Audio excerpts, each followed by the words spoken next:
My husband grabbed my wrist before I could touch the box. His face went pale. "Don't open that. Look at the label." I looked closer and my blood ran cold. 30 minutes later, there were police officers standing in my living room. But let me back up. Before we get into this, hit that subscribe button because stories like this don't pop up every day. And drop a comment telling me where you're watching from. I love seeing where you all are tuning in. Now, back to what happened. The package arrived on my birthday, Tuesday morning. I was making coffee when I heard the doorbell. My husband Jake was working from home that day. He answered it while I was still in my pajamas. "Babe, something came for you," Jake called from the front door. I walked over, expecting maybe flowers from a friend or one of those random Amazon deliveries I forgot I ordered. Instead, Jake was holding a medium-sized cardboard box. Brown packaging. Normal tape. Nothing special about it at first glance. "It's from your parents," he said, reading the return address. My stomach tightened. My parents. The same parents who forgot my birthday last year. The same parents who spent my entire childhood making sure my younger sister Melissa got everything she wanted while I got whatever was left over. The same parents who told me I was being dramatic when I complained that Melissa got a car for her 16th birthday and I got a gift card to Target. "That's weird," I said, taking the box from him. It was heavier than I expected. "They've never sent me anything before." Jake frowned. "Never. Not once. They usually just text. Sometimes they don't even do that." I carried the box to the kitchen counter. There was my name, clear as day. My full legal name and our current address. The return address showed my parents' house 3 states away. The postmark was from 2 days ago. I grabbed scissors from the drawer. Jake was watching me from across the kitchen island. Something about his expression made me pause. "What?" I asked. "I don't know. Just seems strange. Out of nowhere they send you a birthday present? After years of nothing." I shrugged. Maybe they're trying to be better. People change. Even as I said it, I didn't believe it. My parents don't change. They've been the same my entire life. Everything revolves around Melissa. Always has. When I graduated college with honors, they missed my graduation because Melissa had a dance recital. When I got engaged, my mom spent the whole dinner talking about how Melissa just got promoted at her job. When Jake and I bought our first house, my dad's only comment was about how Melissa was looking at houses too, and we should give her our realtor's number. I've learned to expect nothing. It hurts less that way. But here was this box. On my birthday. With my name on it. Part of me wanted to believe they actually remembered. Actually cared enough to send something. I started cutting the tape. "Wait." Jake's voice was sharp. He moved around the island quickly. "Stop. Don't open it yet." I looked up at him. "Why?" "Just look at the box again. Really look at it." I set down the scissors. Examined the package more carefully. The label was printed, not handwritten. Standard shipping label. My name and address were correct. Return address looked right. Everything seemed normal. Then I saw it. The shipping label had been placed over another label. You could barely see it, but there was a corner of white paper peeking out from underneath. Like someone had covered up the original shipping information. "Do you see it?" Jake asked quietly. I nodded. My hands started shaking. Why would they put a new label over the old one? I don't know. But I don't like it. We both stared at the box. It sat there on our granite countertop like a bomb. Which sounds dramatic, but that's exactly how it felt. Something was wrong. Very wrong. My phone buzzed. I jumped. It was my mom calling. My mom never calls. We text maybe once a month. Usually just her forwarding me Facebook memes or asking if I've talked to Melissa lately. I showed Jake the screen. "Don't answer it," he said. But I did. I don't know why. Maybe I wanted answers. Maybe I was still that little girl hoping her mom would actually care about her for once. "Hello, sweetheart. Happy birthday." My mom's voice was too cheerful. Too sweet. She never called me sweetheart. "Thanks, Mom. Did you get our package? We sent you something special this year.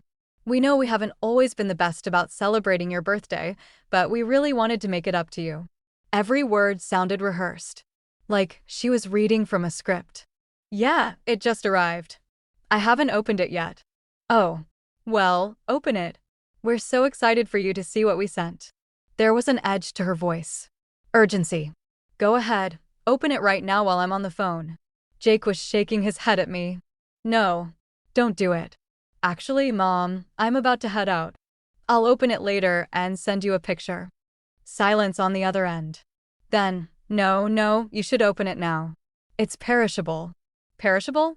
The box didn't say anything about being refrigerated. No dry ice. No special handling stickers. What did you send? I asked. It's a surprise. Just open it, honey. Please. That please. It sounded desperate. My mom doesn't beg. She demands. She expects. She doesn't say please. I really need to go, Mom. Thanks for thinking of me. I'll call you later. I hung up before she could respond. My heart was pounding. What did she say? Jake asked. She wants me to open it. Right now. She said it's perishable, but the box doesn't have any markings for food or anything temperature sensitive. Jake picked up the box and shook it gently. Something shifted inside. Not food. Something solid but loose. Multiple items maybe. I'm calling the police, he said. That's crazy. It's just a package from my parents. Is it? Because your mom is acting weird. The label's been changed. They've never sent you anything before and suddenly they're desperate for you to open a mystery box? Think about it. I wanted to argue. Wanted to tell him he was overreacting. But everything he said was true. This wasn't normal. None of it. Fine. Call them, I said. The police arrived faster than I expected. 2 officers. A woman named Officer Martinez and a man named Officer Chin. They looked young. Professional. They didn't seem to think we were crazy for calling. Jake explained the situation while I stood there feeling stupid. A weird package from my parents. A suspicious phone call. It sounded ridiculous out loud. But Officer Martinez took it seriously. Can I see the package? I showed her. She put on gloves before touching it. That made my heart rate spike again. Why did she need gloves? She examined the label closely. Took photos with her phone. Then she carefully peeled back the top shipping label. Underneath was another address. Not my parents' address. Somewhere in California. The original recipient name had been blacked out with marker. This package was rerouted, Officer Martinez said. Someone changed the shipping information. Do you know anyone in Los Angeles? I shook my head. Then I remembered. My sister lives in Orange County. That's near LA, right? The officers exchanged a look. What's your sister's name? Officer Chin asked, pulling out a notepad. Melissa. Melissa Crawford. Why? More looks between them. Officer Martinez stepped away and made a phone call. I couldn't hear what she was saying, but her body language changed. Tense. Serious. When she came back, her expression was different. We need to take this package with us. Don't touch it. Don't open it. We're going to have it examined. Examined for what? What's going on? Officer Chin cleared his throat. We can't share details of an ongoing investigation, but we've been looking into some fraudulent activity involving someone with your sister's name. This package may be connected. Fraudulent activity. Melissa. Of course. My sister has always been good at lying. Good at manipulating. When we were kids, she'd break something and blame me. My parents always believed her. She'd steal money from my room and then help me look for it. She'd tell her parents I said something mean about them when I never did. I learned early that Melissa couldn't be trusted. But I hadn't seen her in 2 years. We didn't talk.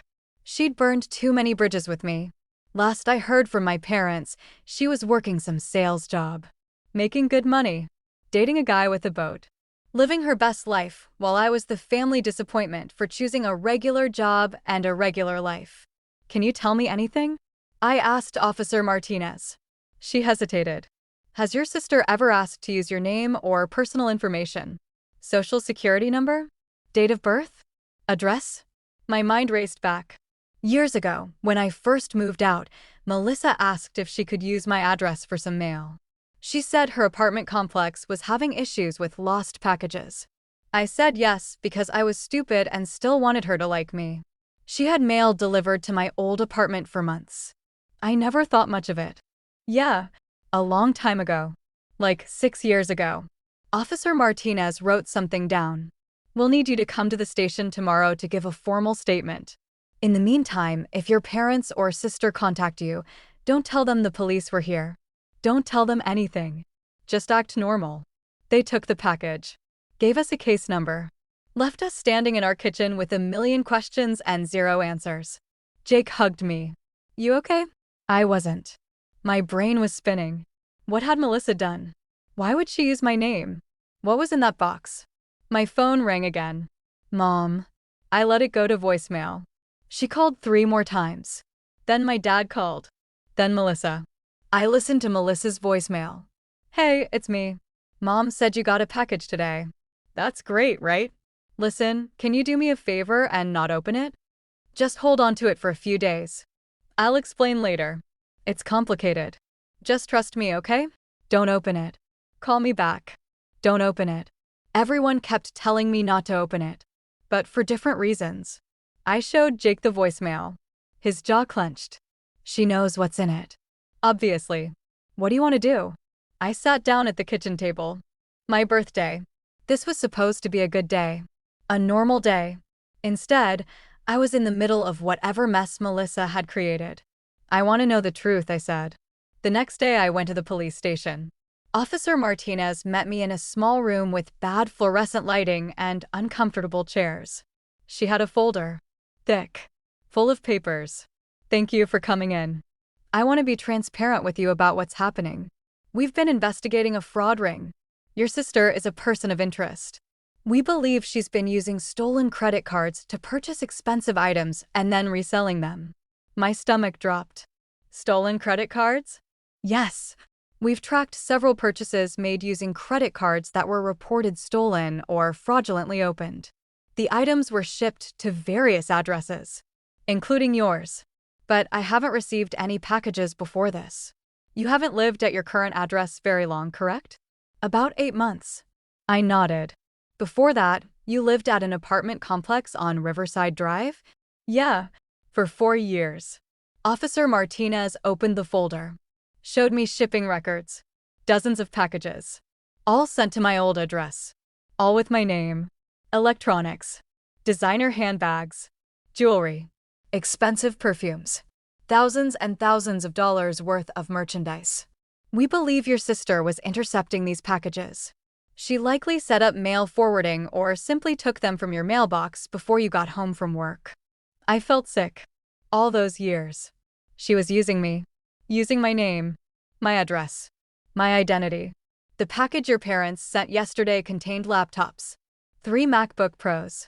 Purchased with stolen credit cards.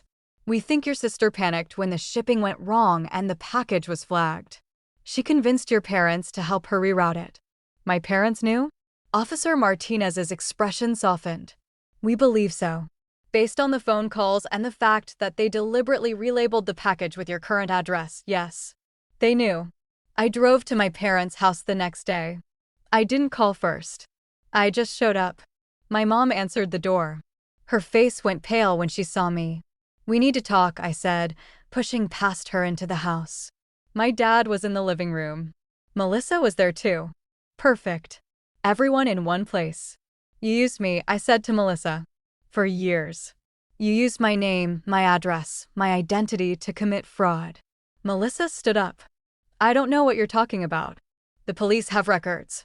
Shipping receipts. Credit card statements. They know everything. My mom started crying. Actual tears. But I didn't feel bad. Not even a little. How could you let her do this? I asked my parents. How could you help her? My dad cleared his throat. We didn't know the extent of it until recently. Melissa made some mistakes. Poor choices. But she's family.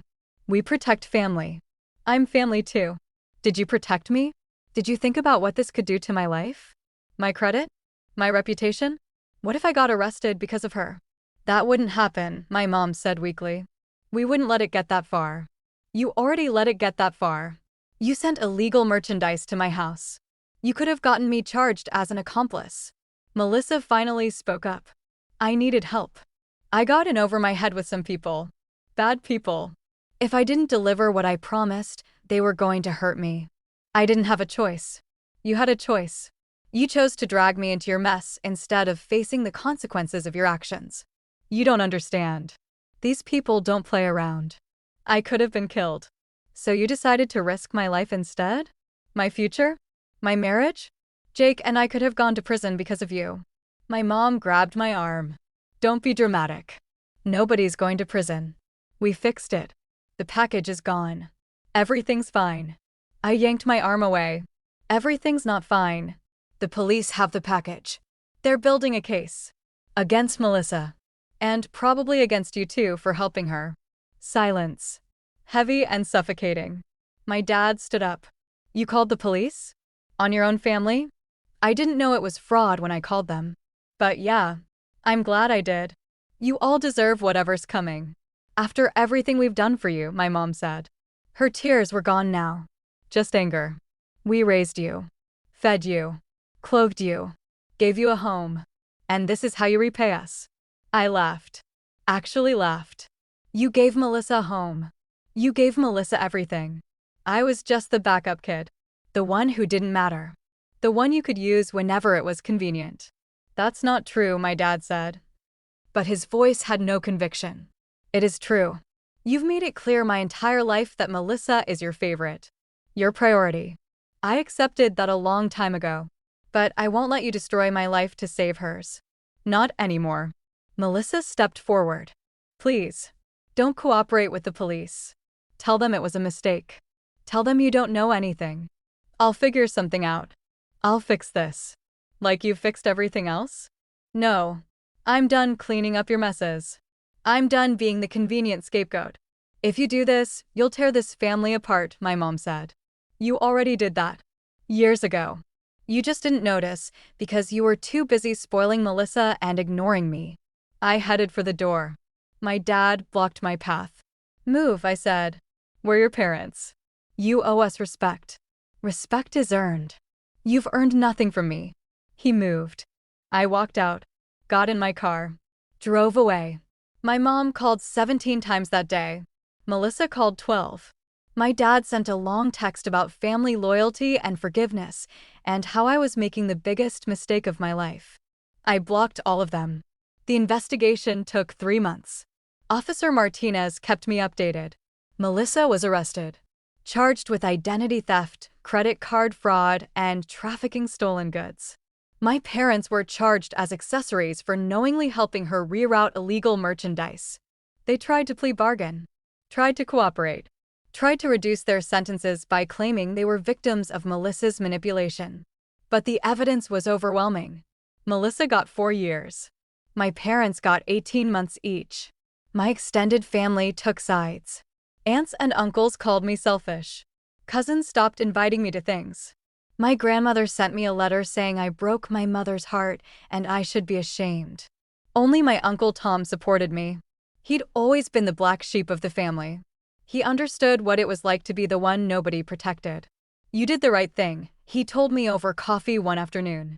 They put you in an impossible position. You don't owe them loyalty when they showed you none. Jake was amazing through everything. Never once made me feel guilty. Never suggested I should have handled it differently. He just held me when I cried and reminded me that I deserved better. My therapist helped too. I started seeing her a month after everything happened. She helped me understand that my feelings were valid, that I wasn't a bad daughter, that setting boundaries isn't the same as being cruel. The hardest part was the guilt. Even though I knew I did the right thing, part of me still felt like maybe I should have protected them. Maybe I should have kept quiet. Maybe I should have been a better daughter.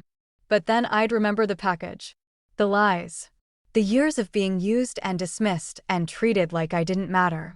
And the guilt would fade. 6 months after the sentencing, I got a letter from Melissa.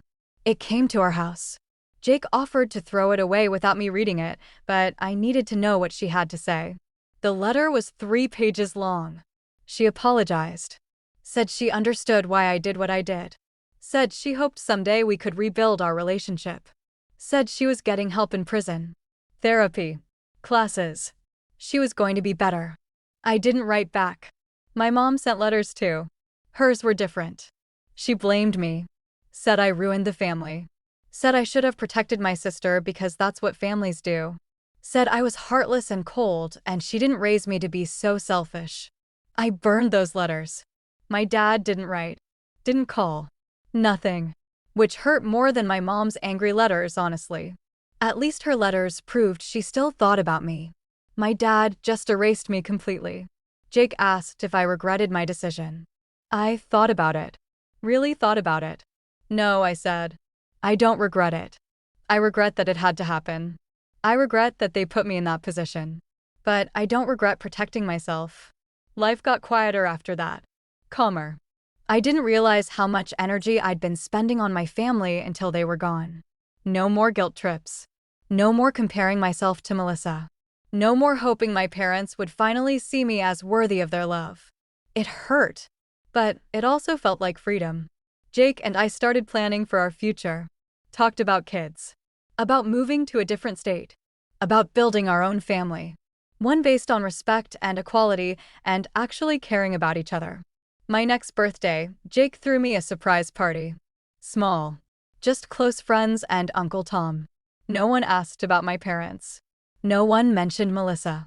It was just people who genuinely cared about me celebrating me. I cried. Happy tears.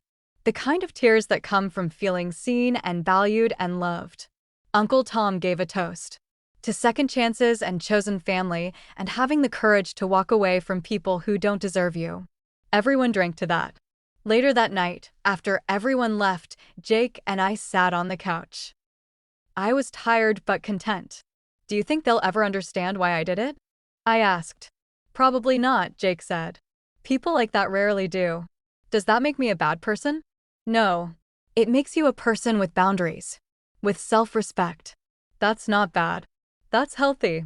I leaned against him. Thank you for supporting me through this. Always. A year after everything happened, I changed my name. Legally. Took Jake's last name even though we'd agreed when we got married that I'd keep mine. But I didn't want it anymore. Didn't want any connection to my parents or the family that treated me like I was disposable. The process was simple. Paperwork. Court filing. Done. But it felt huge. Like I was finally cutting the last thread that tied me to them. My new driver's license arrived on a Tuesday. I stared at it for a long time. My photo. My first name. Jake's last name. A completely fresh start. I sent a photo to Uncle Tom. He called me immediately. How does it feel? He asked. Like I can finally breathe.